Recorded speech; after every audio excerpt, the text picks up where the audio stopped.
Hey hello, balik lagi di channel Spoiler Moon dan kita akan lanjutkan lagi kisah hidup Tuan Muda Yun.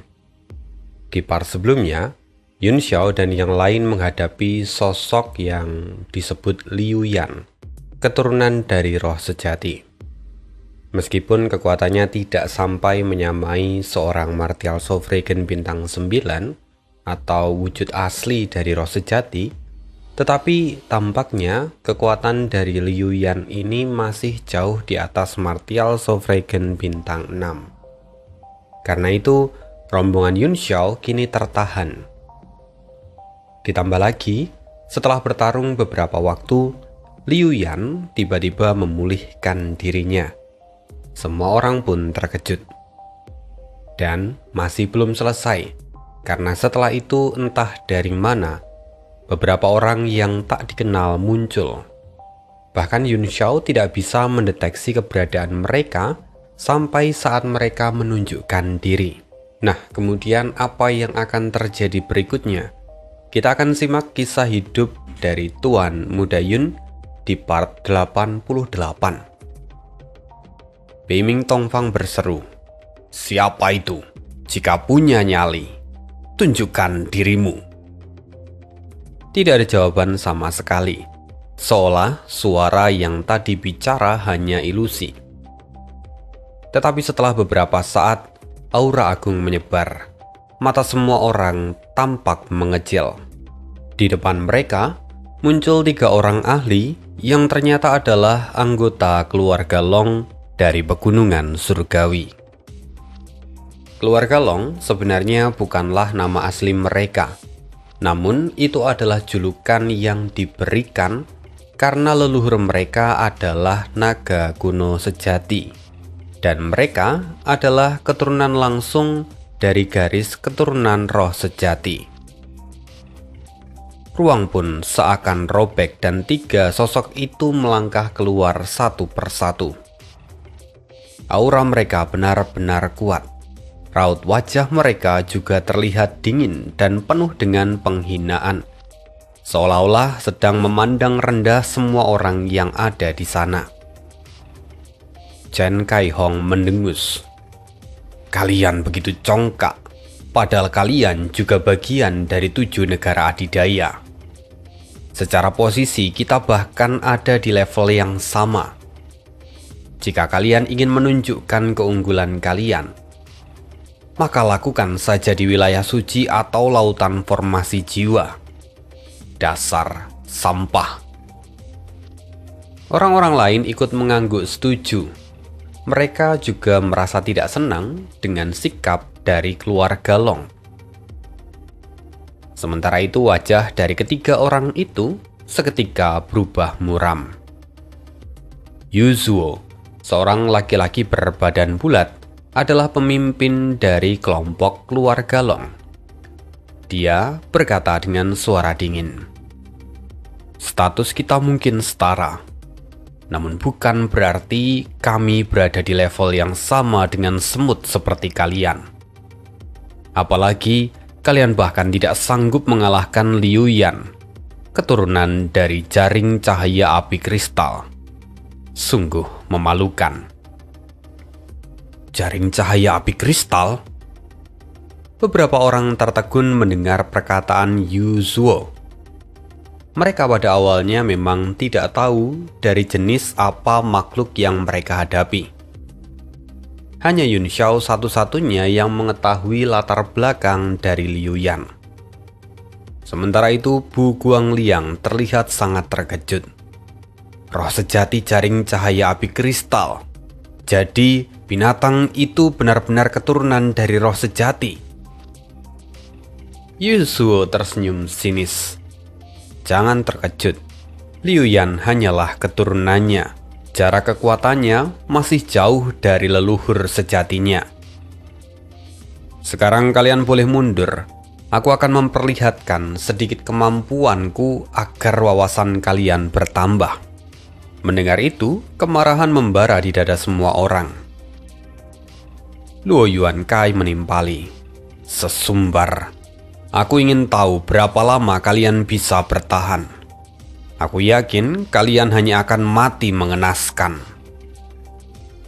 Tatapan keluarga Long berubah menjadi tajam. Yuzhuo mencibir. Semut bahkan tak tahu apa yang sedang ia katakan.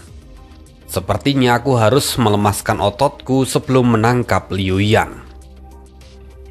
Aura dahsyat dari Yuzhuo meledak. Kekuatan liar langsung menekan Luo Yuankai. Semua orang merasakan tekanan itu. Wajah mereka berubah menjadi tegang. Bu Guangliang yang sejak tadi diam, akhirnya bicara. Kalau kalian bertiga memang hebat, tundukkanlah Liu Yan itu terlebih dahulu. Lagi pula, sekuat apapun kalian tak akan mungkin menghadapi kami semua sekaligus. Luo Yuankai merasakan tekanan yang begitu mengerikan yang tertuju pada dirinya. Tapi dia tetap stay cool. Tangannya terlipat di dada dan menatap Yuzhuo tanpa ragu. Yuzhuo kemudian menarik kembali auranya dan berkata, "Sial, tujuan kami adalah Liu Yan. Kami akan membereskan ini dengan segera. Lebih baik kalian tidak mengganggu." Setelah itu tatapan Yuzhuo beralih ke arah Luo Yuankai. "Aku akan mengurusmu begitu kita keluar dari sini. Tunggu saja." Setelah itu Yuzhuo berbalik dan melangkah menuju Liu Yan. Luo Yuankai mendengar itu hanya mencibir. Sementara itu dari kejauhan, Yun Xiao tampak menghela nafas panjang. Keluarga Long memang kuat, tetapi kesombongan mereka terlalu mencolok. Mereka benar-benar orang-orang bodoh yang hanya menjadi pion. Dan memang begitu, karena setelah Yuzhuo dan dua rekannya menerjang ke depan, para ahli yang lain tampak menonton dengan ekspresi puas. Seolah semua yang mereka lakukan hanyalah sandiwara untuk memanas-manasi keluarga Long.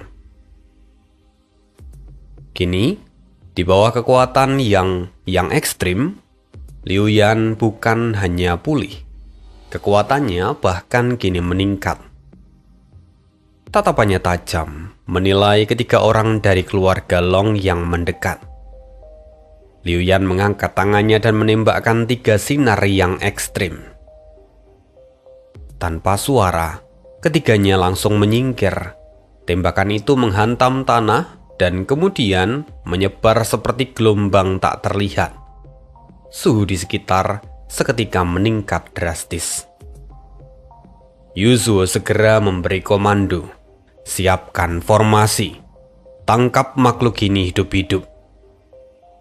Mereka bertiga langsung mengambil posisi, membentuk segitiga menjebak Liu Yan yang berada di tengah. Segel dilepaskan dan pemandangan di sekitar mulai kabur, sebelum kemudian menjadi dinding cahaya keemasan yang menekan dari segala arah. Liu Yan berkedip, api di tubuhnya mulai mengecil. Zheng Haobo yang melihat itu menjadi tegang. "Jangan katakan padaku dia akan meledakkan diri lagi. Kalau setiap kali dia terdesak dia melarikan diri, bagaimana kita harus melawannya?" Tapi Bai Ming Lai Feng berkata, "Lihat saja bagaimana keluarga Long menangani ini." Semua orang terperangah. Alih-alih meledak, Liu Yan berubah menjadi mata berapi dengan ekor yang menyala. Dia melesat seperti komet, memukul batas formasi dari berbagai arah. Dentuman terdengar beruntun. Para anggota dari keluarga Long tersentak. Mereka segera mengubah teknik dan mengirimkan rune untuk memperkuat batas tepat saat Liu Yan hendak menembusnya. Kedua kekuatan saling bertabrakan. Formasi retak dan kemudian hancur berantakan. Ketiga ahli dari keluarga Long terpental mundur beberapa langkah. wajah mereka kini terlihat pucat. Begitu dia bebas, Liu Yan berputar di udara dan kembali ke wujud aslinya. Dia mengangkat satu tangan ke langit, menyerap kekuatan yang ekstrim ke ujung jarinya. Ekspresi Yu Zuo berubah drastis. Bagaimana mungkin makhluk ini memiliki kecerdasan setinggi ini? Dia menemukan titik terlemah dari formasi kami. Yu Zuo sama sekali tidak tahu bahwa Liu Yan hanyalah tubuh atau cangkang. Sementara kendalinya ada pada mata yang saat ini menguasainya. Mata itu jelas adalah mata dari ras mata yang punya kecerdasan setara dengan para manusia. Segera sebuah cincin cahaya memancar dari ujung jari Liu Yan. Ruang yang ada di sekitar Liu Yan pun bergetar halus. Di kejauhan, Beiming Tongfang dan para ahli yang lain segera mundur. Mereka tidak mau terseret ke dalam pertempuran ini. Yu Zuo kini tertegun. Dia bisa melihat bahwa Liu Yan tidak hanya bertarung dengan kekuatannya sendiri, melainkan meminjam kekuatan dari menara. Hawa dingin langsung merayap di sepanjang punggungnya. Dengan segera, Yu Zuo menempatkan kedua tangannya dan memadatkan kekuatan yang besar. Dengan segera, Yu Zuo menempatkan kedua tangannya. Dia memadatkan kekuatan besar yang langsung membentuk seperti cacing berwarna hitam. Cacing itu kemudian melesat, melahap energi ekstrim yang dilepaskan oleh Liu Yang. Kedua rekannya juga ikut membantu membentuk segel tangan. Tubuh mereka kemudian menghilang dalam sekejap. Pada detik berikutnya, keduanya muncul di sisi kanan dan kiri Liu Yan. Satu mengayunkan tinju sementara yang lain telapak tangan. Namun, alangkah terkejutnya mereka saat melihat Liu Yan sedang menggumamkan sesuatu. Mereka tahu bahwa seharusnya Liu Yan tidak punya kemampuan untuk bertindak seperti itu. Kini cahaya menyilaukan menyebar dan menusuk penglihatan semua orang. Sebuah sosok kemudian perlahan terbentuk dari halo cahaya dan kemudian muncul di belakang Liu Yan. Sosok itu tersusun dari puluhan ribu cahaya jiwa.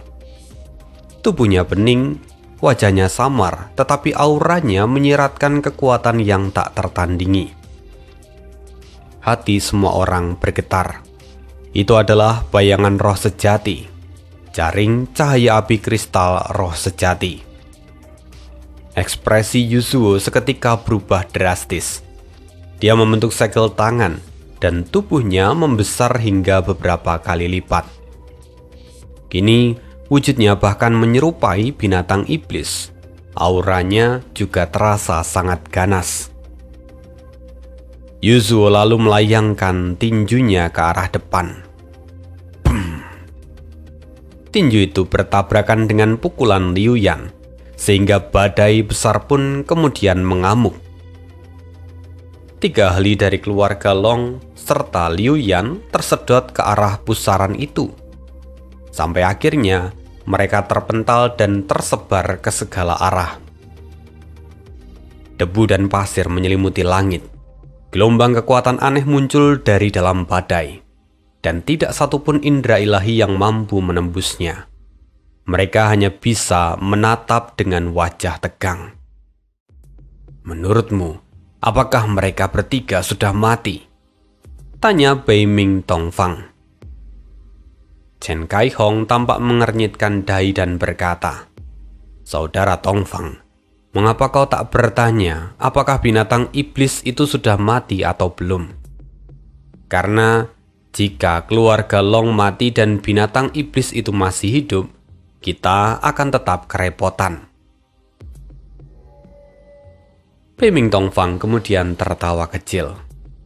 Serangan Liu Yan barusan memunculkan bayangan roh sejatinya. itu jelas sangat kuat. Dan aku hanya khawatir pada ketiga sahabat dari keluarga Long itu. Mendengar itu, Luo Yuankai ikut tertawa. Ah, benar juga. Tapi mereka adalah orang-orang yang tangguh. Mereka tidak akan mungkin mati dengan semudah itu. Ketika keduanya saling mengejek, terdengar dengusan dari dalam badai pasir. Suara Yuzhuo. Tidak perlu khawatir. Keturunan roh sejati kelas rendah tidak akan mampu menyusahkan kami. Sesaat kemudian debu menghilang. Pandangan yang mengejutkan tersingkap di sana. Dua ahli dari keluarga Long bekerja sama, membentuk segel untuk menjebak Liu Yan. Mata besar makhluk itu kini terlihat terrobek di beberapa titik. Darah terus menetes. Kondisinya benar-benar mengenaskan. Yuzhuo masih dalam wujud raksasa. Dia mengangkat tangan kirinya, membentuk beberapa segel, dan kemudian sebuah gulungan muncul di udara. Gulungan itu perlahan terbuka. Ratusan karakter kecil bercahaya di atasnya mulai bermunculan. Dan pola burung pemangsa dan binatang iblis pun kini saling bertaut seakan-akan hidup. Yun Xiao terkejut. Huruf-huruf itu adalah karakter kuno Maha. Sekilas saja sudah membuat matanya menjadi pusing. Dan jumlahnya ada lebih dari 100. Gulungan itu terbang ke atas Liu Yan, memancarkan cahaya keemasan yang membungkusnya. Liu Yan menggigil ketakutan. Dia meronta tetapi auranya melemah dan tubuhnya perlahan terangkat ke udara. Itu adalah lukisan 100 roh, kata Luo Yuankai dengan suara gemetar. Jadi itu adalah harta rahasia tertinggi dari keluarga Long, lukisan 100 roh. Mendengar itu, Yun Xiao tertegun. Yun Xiao menjelaskan bahwa benda itu adalah benda yang legendaris. Konon ratusan roh sejati tersimpan di dalamnya. Dia pernah membaca tentangnya di dalam kitab kuno dan menganggapnya hanya sebuah dongeng. Tetapi hari ini, dia melihatnya dengan mata kepalanya sendiri. Semua orang pun terkejut dengan penjelasan Yun Xiao. Sementara Yuzhuo menatap mereka dengan tatapan dingin. Jadi, kalian tahu tentang lukisan 100 roh? Lumayan juga, kalian cukup berpengetahuan luas. Tapi Luo Yuankai berkata, lukisan 100 roh keluarga Long dari pegunungan surgawi tidak seperti yang dilegendakan. Jelas sekali bahwa itu dibuat dari fragmen-fragmen catatan lama. Namun, semua binatang iblis yang tercatat di dalamnya adalah binatang yang kuat dan di atas tingkat 9. Tidak ada yang tahu seberapa kuat lukisan ini jika sampai diaktifkan. Beberapa orang sampai menelan ludah. Mengetahui keberadaannya, mereka kini cukup lega. Sementara itu, Yuzhuo tampak mengangguk dan berkata dengan santai, lukisan 100 roh keluarga Long adalah replika. Meski begitu, benda ini tetap termasuk senjata tingkat tinggi di seluruh benua bela diri. Apa yang ada di tanganku memang hanya tiruan, tetapi tidak semua monster tingkat 9 layak untuk masuk. Hanya mereka yang punya garis keturunan roh sejati ataupun binatang iblis yang sangat buas yang boleh ditangkap dan dimasukkan. Mendengar itu, hati semua orang kembali tegang. Wajah Yun Xiao menjadi gelap. Sebagai seorang alkemis papan atas, dia sangat paham akan kekuatan dari lukisan 100 roh.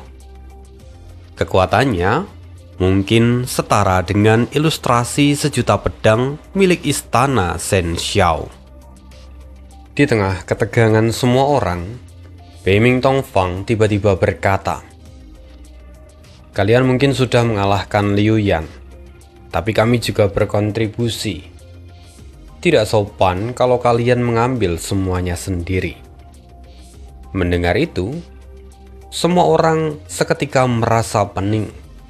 Mereka benar-benar malu karena Beiming Tongfang seolah-olah seperti orang yang tidak tahu malu. Ketika dia diminta membantu, dia tidak bergerak. Tapi sekarang setelah lawan tertangkap, dia malah ingin minta bagian. Setelah itu, para ahli yang lain pun mundur beberapa langkah, pura-pura tak mengenali Beiming Tongfang. Sementara, ekspresi Yu Zuo menjadi gelap. Dengan penuh amarah dia berkata, "Apa maksudmu? Mungkinkah aku salah dengar atau salah menangkap maksudmu?" Beiming Tongfang tetap santai. Dia berkata, "Kita semua berasal dari 7 negara adidaya. Jangan terlalu menjaga jarak dengan kami. Kini Liu Yan telah menjadi milik dari keluarga Long. Tidak ada yang keberatan tentang itu. Tetapi jika ada harta lain yang ada di depan, maka aku sungguh berharap keluarga Long akan membiarkan kami lewat."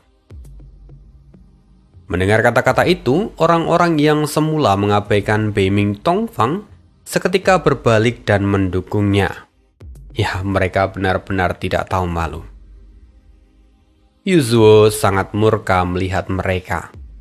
Baginya semua orang itu sungguh tidak tahu malu. Dengan suara dingin dia berkata, "Hukum dunia selalu sama. Yang kuat mengambil lebih banyak. Jika memiliki kemampuan, ambillah sendiri. Lakukan sesukamu." Yu Zuo mendengus dan kemudian berkumpul dengan 2 orang lainnya dari keluarga Long. Kemudian mereka bertiga pun berjalan ke depan. Melihat sikap mereka, semua orang gembira karena keluarga Long tidak mempersulit jalan mereka. Bagaimanapun juga mereka tahu bahwa bertarung di sini hanya akan membuang-buang energi. Jadi Yu Zuo membiarkan mereka pergi. Hanya Chen Feng dan 2 orang lainnya yang memutuskan untuk tetap di sana. Mereka tidak berani melangkah lebih jauh. Mereka hanya akan menunggu waktu dari alam ilahi habis dan kemudian berharap diteleport ke benua ilahi lagi. Lagi pula memang tempat ini dipenuhi oleh kekuatan yang ekstrim. Sehingga sebenarnya tempat ini sudah menjadi lokasi kultivasi yang sangat langka. Berkultivasi di sana itu sudah membawa keuntungan besar bagi mereka. Sementara itu, di dalam perjalanan kelompok Fang Yuan dan yang lain, Beiming Leifeng tiba-tiba seperti teringat sesuatu. Dia menoleh dan menatap Yun Xiao. "Oh Tuan Muda Yun, bukankah sebelumnya kau mengatakan bahwa dirimu tidak dapat menahan kekuatan yang ekstrim? Kau mengatakan kau hanya bisa berhenti di luar sana. Kenapa sekarang kau ikut dengan kami dan tampak baik-baik saja?" Pertanyaan itu tentu membuat semua orang yang ada di sana menoleh. Wajah mereka pun tampak dipenuhi oleh keraguan. Yun Xiao sendiri tampak terkejut. "Ah, oh iya, kenapa aku baik-baik saja?" "Oh, pasti karena Liu Yan telah dikalahkan. Kekuatan yang ekstrim pun ikut berkurang." "Ngomong kosong. Kekuatan yang ekstrim berasal dari altar. Itu tidak ada hubungannya dengan Liu Yan." Kemarahan Beiming Leifeng memuncak. Semua orang pun menyadari bahwa Yun Xiao jelas telah berpura-pura sejak awal. Dia tahu keberadaan Liu Yan yang akan menghadang mereka. Jadi dia memilih untuk bertahan di belakang. Tapi Yun Xiao masih bersikap polos. Aku tak tahu apa penyebabnya, tetapi aku merasa tak nyaman sebelumnya. Dan sekarang aku merasa lebih nyaman. Maka aku memutuskan untuk maju. Apa yang salah dari tindakanku? Beiming Lai Feng hampir meledak mendengar itu. Dia ingin sekali memukuli Li Yun Xiao sampai mati. Tapi dia sadar bahwa dia tidak akan bisa menang saat ini. Dia hanya bisa menggertakkan gigi dan memalingkan wajah. Kini, tanpa Liu Yan, perjalanan dari kelompok itu berlangsung jauh lebih lancar daripada yang diperkirakan. Altar pun kini tampak sangat jelas di depan. Namun, keluarga Long tiba-tiba berhenti. Ekspresi mereka berubah tegang, seolah-olah mereka menemukan sesuatu yang ganjil. 100 meter di belakang keluarga Long, rombongan Yun Xiao juga ikut berhenti. Semuanya langsung siaga penuh. Hei, ketiga sahabatku, kenapa kalian berhenti tiba-tiba? Kata Beiming Tongfang yang berteriak dari kejauhan. Tidak ada jawaban sama sekali dari mereka. Tapi kemudian terdengar suara dengungan halus seperti suara lebah. Semula suara itu hanya terdengar kecil dan jauh. Namun semakin lama suaranya menjadi semakin keras, hingga dengungannya lalu memenuhi seluruh tempat itu. Suara itu aneh dan membuat dada terasa sesak. Ki dan darah seakan mendidih karenanya. Yun Xiao dengan segera terbang ke langit dan memandang ke bawah dengan ekspresi ngeri. Belum sempat orang-orang memahami apa yang terjadi, jeritan memilukan terdengar dari seseorang. Dia adalah ahli dari istana Beiming, di mana dia kini mendapati kakinya dilapisi oleh materi hitam pekat yang sedang merayap naik. Semua orang pun terpaku. Mereka mulai ketakutan. Pasir di bawah kaki mereka ternyata dipenuhi oleh titik-titik hitam yang mulai merambat ke tubuh mereka. Dengan segera mereka mengalirkan kekuatan Yuan untuk membersihkan titik-titik hitam itu. Namun, ketika satu lapisan tersapu, lapisan lainnya muncul kembali. Ditambah, titik-titik hitam itu bahkan mampu melahap Ki Kaisar dan menyusup masuk ke dalam kaki mereka. Brengsek! Beiming Tongfang mengumpat dengan keras. Dia menghentakkan kaki, melepaskan gelombang ki dingin ke tanah. Dan dalam sekejap, area seluas 100 meter membeku. Penyebaran titik-titik hitam pun kini terhenti seketika. Apakah semuanya sudah mati? Tanya Luo Yuan Kai dengan suara gemetar. Aura dingin membuat kaki semua orang terasa mati rasa. Setidaknya untuk sementara waktu, mereka bisa menekan rasa perih akibat titik-titik hitam itu. Keheningan seketika menyelimuti tempat itu. Mereka seharusnya sudah mati. Di bawah energi yin dan ki dingin dari keluarga Beiming, tidak ada serangga yang mampu bertahan, kata Bu Guangliang. Namun, suara es retak mulai menjalar. Jelas dugaan mereka telah keliru. Tak lama kemudian, suara ledakan menggema dan memenuhi udara. Terkejut oleh suara itu, semua orang menghancurkan es di bawah kaki mereka dan terbang menuju ke arah Yun Xiao. Mereka dengan panik menyalurkan Ki Kaisar, memaksa serangga-serangga itu keluar dari tubuh mereka. Saat itulah mereka menyadari bahwa serangga-serangga itu ternyata adalah lebah-lebah kecil yang sangat beracun.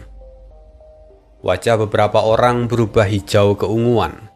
Itu adalah tanda bahwa mereka sedang teracuni. Dan racun itu adalah racun yang mampu menggerogoti tubuh dari seorang martial Sovragan. Rasa takut membuat mereka buru-buru menelan berbagai pil roh untuk menawar. Setelah beberapa saat, Cheng Haobo terkejut. Kenapa orang-orang dari keluarga Long baik-baik saja? Semua orang pun tertegun. Yuzuo dan kedua rekannya masih berdiri di posisi awal tanpa seekor lebah pun yang menyentuh kaki mereka. Padahal, di belakang mereka lebah-lebah itu terus bermunculan dari pasir. Namun, tidak ada satupun yang berani mendekat. Ketiganya juga tampak bingung, tidak paham dengan apa yang sedang terjadi. Yun Xiao menyampaikan spekulasinya. Mungkin karena mereka adalah roh sejati, jadi lebah-lebah itu tidak berani mendekati mereka. Penjelasan itu tampak dipaksakan, tetapi menjadi satu-satunya kemungkinan yang paling masuk akal. Sekarang, kawanan lebah makin banyak. Mereka keluar dari setiap celah pasir, membentuk formasi dan pola aneh sebelum terbang menuju kelompok Yun Xiao. Dengungan mereka kini mulai menyelimuti langit. Semuanya, mundur. Serahkan serangga-serangga ini padaku, kata Luo Yuan Kai. Dia tampak memiliki minat pada lebah-lebah itu. Chen Kai Hong mengangguk dan berkata, "Kudengar saudara Yuan Kai memiliki teknik pengendalian serangga. Tampaknya rumor itu benar adanya. Maka beruntung aku bisa melihatnya secara langsung hari ini." Segera mereka mundur puluhan meter dan memberi ruang untuk Luo Yuan Kai. Kawanan lebah menyerbu dan mengurung Luo Yuan Kai dari segala arah. Tapi sebuah pelindung berbentuk armor mini terbentuk di dada Luo Yuan Kai. Kemudian sinar ungu menyelimuti seluruh tubuhnya dan menjadi perisai yang menahan lebah-lebah itu. Sayangnya, hal itu hanya sebentar. Wajah Luo Yuan Kai menjadi muram. Cahaya ungu itu terkikis dengan sangat cepat, dan dia sangat terkejut. Luo Yuan Kai benar-benar meremehkan kekuatan dari serangga-serangga itu. Dalam kepanikannya, dia membentuk beberapa segel rumit dan melemparkan sebuah tas miliknya. Tas itu terbang ke udara, lalu bola emas muncul di permukaannya, memancarkan cahaya terang seperti karakter kuno. Di bawah kendalinya, mulut tas itu terbuka dan pusaran besar terbentuk menyedot semua lebah-lebah itu dengan kecepatan tinggi. Dalam sekejap, jumlahnya berkurang drastis. "Oh, senjata bagus. Aku ingin tahu berapa banyak yang bisa ditelan oleh senjata itu," kata seseorang. Pola emas pada tas kain itu semakin terang dan akhirnya mencapai batas. Daya tariknya kian melemah, dan hal itu membuat Luo Yuan Kai terkejut. Dia segera membentuk segel tangan yang lain, dan 3 tas kain lainnya terbang keluar. Memang tidak seperti yang pertama. Ketiga tas ini memiliki pola berwarna perak. Mulutnya juga lebih kecil. Ketiga tas itu segera menyedot kawanan lebah yang tersisa dari 3 arah. Tas emas kini tertutup dan kembali ke tangan Luo Yuan Kai. Ia kemudian menggambar beberapa rune dan menyegel tas itu rapat-rapat. Tampak jelas di wajahnya dia sangat puas. Setelah itu, ketiga tas perak juga penuh.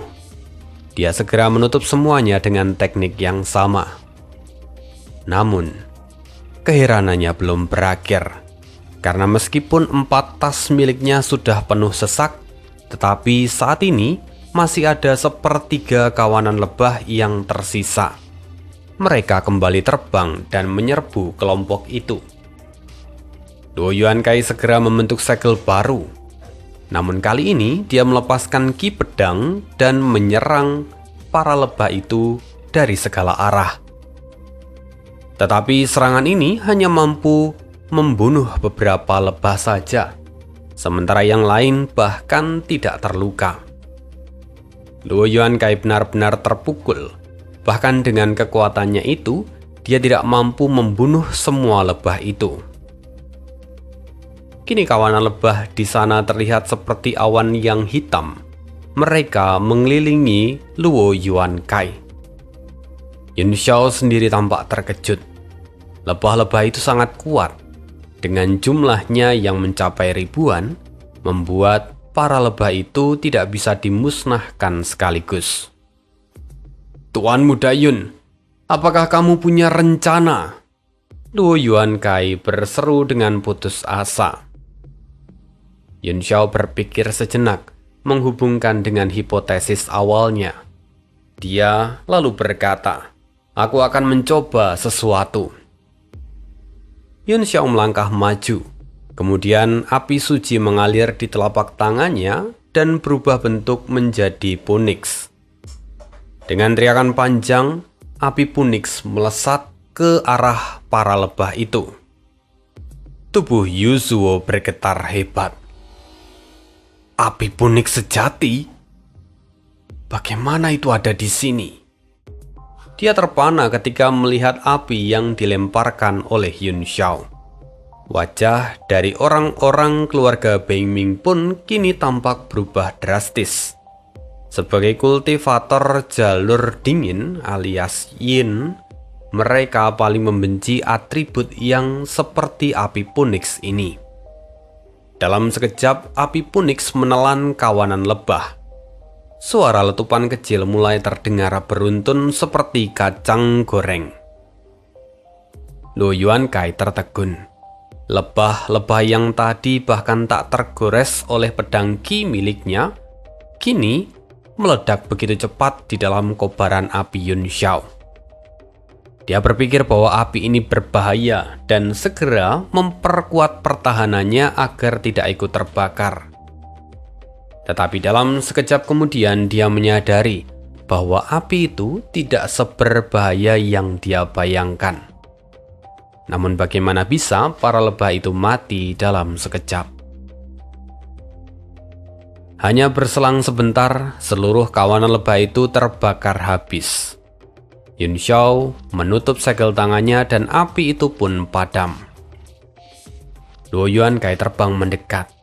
Dengan hormat, dia menelangkupkan kedua tangannya dan berkata, "Tuan Muda Yun, terima kasih atas bantuanmu." Yun Xiao tersenyum kecil dan menjawab, "Santai saja, itu hanyalah masalah kecil." Selama ini para martial Shofragen tidak terlalu memandang Yun Xiao dengan serius. Tetapi setelah gerakan barusan dan juga peristiwa sebelumnya, mereka kini menempatkan Yun Xiao pada titik yang sangat tinggi. Bahkan mereka mulai waspada pada Yun Xiao. Sementara itu Yu Zuo menatap Yun Xiao erat-erat dan berseru, "Li Yun Xiao, apakah itu adalah ki api sejati dari roh sejati Punix?" Yun Xiao mengangguk sambil tersenyum. "Benar, ini adalah api Punix. Tapi aku belum memurnikannya sepenuhnya.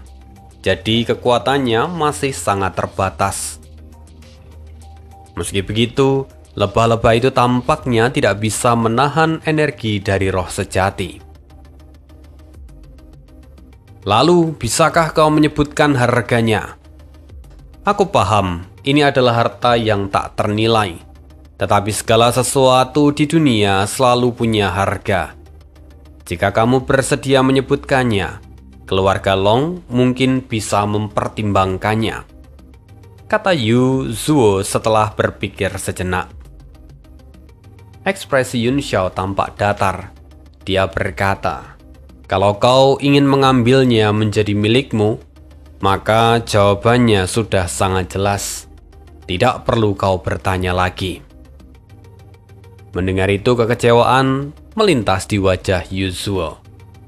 Dia kemudian berkata, Kalau begitu, jika suatu hari nanti kau berubah pikiran, datanglah ke kediaman keluarga Long. Kami akan menyambutmu."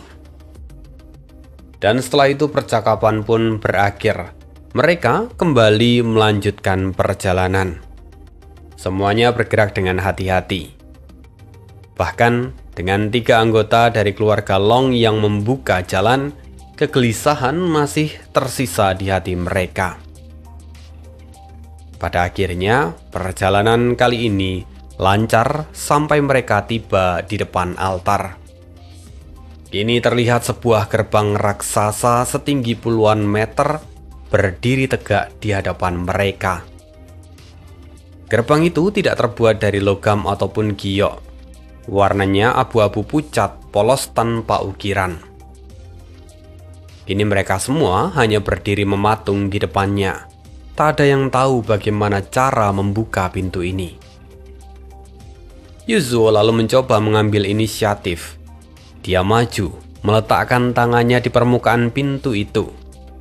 Setelah memastikan tidak ada anomali, dia mendorongnya dengan kekuatan penuh. Bam! Tubuhnya terpental puluhan meter ke belakang. Semua orang terkejut. "Saudara Zuo, apa yang terjadi?" Chen Kaihong bertanya. Yuzuo segera menjawab, "Aku tidak menyangka kekuatan pantulannya bahkan sampai 10 kali lipat." "Apa? 10 kali lipat?" Seluruh kelompok itu pun terkejut. Jika memang demikian, lantas siapa orang yang mampu membuka pintu ini? Beiming Tongfang pun berkata, "Kalau begitu, artinya kita hanya bisa menerobos batas gerbang ini." Tapi Chen Kaihong mengerutkan kening dan berkata, "Masalahnya kita tidak tahu di mana batas itu. Kalau serangan kita dipantulkan 10 kali, siapa yang bisa menahan dampak dari serangan itu?" Mereka mulai berdebat. Sementara Yuzuo, dia kemudian memandang Yun Xiao dan berkata, "Di Yun Xiao, cobalah untuk menggunakan api punixmu. Mungkin gerbang ini bisa dibakar." Tapi Yun Xiao menggelengkan kepala dengan santai. "Jika api punix sudah kumurnikan sepenuhnya, mungkin aku bisa menerobos pintu ini. Tetapi untuk sekarang, kekuatanku belum cukup. Jika ada orang yang bisa melakukannya, kupikir Ki sejati dari keluarga Beiming cukup untuk membuka pintu ini." Mendengar itu, Beiming Tongfang maju tanpa ragu. Ia menyalurkan telapak tangan dan melepaskan ki dingin. Dalam waktu singkat, lapisan es tipis menutupi seluruh permukaan pintu itu. Saat itu juga, perubahan pun terjadi. Pintu yang tadinya tampak biasa berubah menjadi batu giok kristal sebening kaca. Pola-pola halus mulai bermunculan, dan ada banyak mural yang mulai terlihat. Bam! Lapisan es itu mendadak pecah. Dari balik retakannya muncul satu karakter kuno Maha. Ukurannya cukup besar, sebelum akhirnya lenyap seketika. Itu karakter kuno Maha. Benarkah ada pasukan aturan yang melindungi gerbang ini? Lantas bagaimana orang-orang dari kota bulan merah bisa memasukinya? Yuzuo tampak heran. Karakter kuno Maha? Orang-orang tampak bergumam dan heran. Banyak orang yang memang belum pernah mengetahui karakter kuno Maha. Hanya beberapa orang seperti Beiming Laifeng dan Cheng Haobo yang pernah mendengar penjelasan Bibi Jiu yang bisa mengenali istilah ini. Walaupun pada akhirnya mereka juga tetap terlihat terkejut. Setelah itu Beiming Laifeng menjelaskan secara ringkas. Dan mendengar itu semua orang terpana. Mereka merasakan betapa kecilnya kekuatan mereka dibandingkan luasnya dunia. Chen Kaihong lalu berkata, Karakter Kunomaha ini mirip dengan simbol yang muncul ketika Tuan Muda Yun menggunakan palu petirnya. Mungkinkah Tuan Muda Yun memahami akan hal ini? Yun Xiao lalu mengangguk dan berkata, "Memang benar aku menggunakan karakter Kunomaha dari hukum petir. Tetapi sejatinya, itu tidak seistimewa yang kalian kira. Karena pada masa ini, hanya sedikit orang yang mampu menguasai karakter Kunomaha. Aku pun hanya mengenali sebagian kecil. Daripada kalian bertanya padaku, lebih baik kalian bertanya pada keluarga Long. Karena pada lukisan 100 roh tadi, terdapat ratusan karakter Kunomaha." Mendengar itu segera tatapan semua orang beralih ke arah Yuzuo dan dua rekannya. Yuzuo tampak menghela nafas pelan dan berkata, "Memang benar bahwa di dalam lukisan itu terdapat satu paragraf lengkap dengan karakter Kunomaha. Tetapi meski begitu, aku sama sekali tidak memahami maknanya." Beiming Tongfang tampak tidak puas. "Oh, ayolah, tidak perlu merendah. Saat ini bukan waktunya untuk bersikap hati-hati. Kalian satu-satunya yang memahami teks itu. Tolong pikirkan cara untuk memanfaatkannya." Tapi Yun Xiao langsung mencibirnya. Sepanjang perjalanan, ketiga saudara Long telah mengatasi Liu Yan. Lembah 1000 bintang dan aku telah menghancurkan kawanan lebah. Sementara itu kalian bahkan tidak memberikan kontribusi yang berarti. Minimal, pikirkanlah cara untuk membuka pintu itu. Jangan hanya bergantung pada orang lain. Benar, bukankah ini saatnya untuk menunjukkan kemampuan kalian, wahai saudaraku? Sambung Luo Yuan Kai.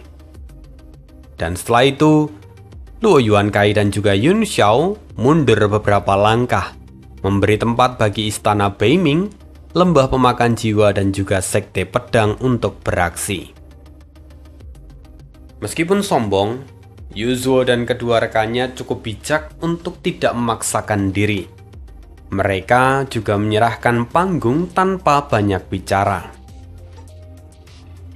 Akhirnya mereka saling bertatapan dan kemudian Bu Guangliang melangkah ke depan.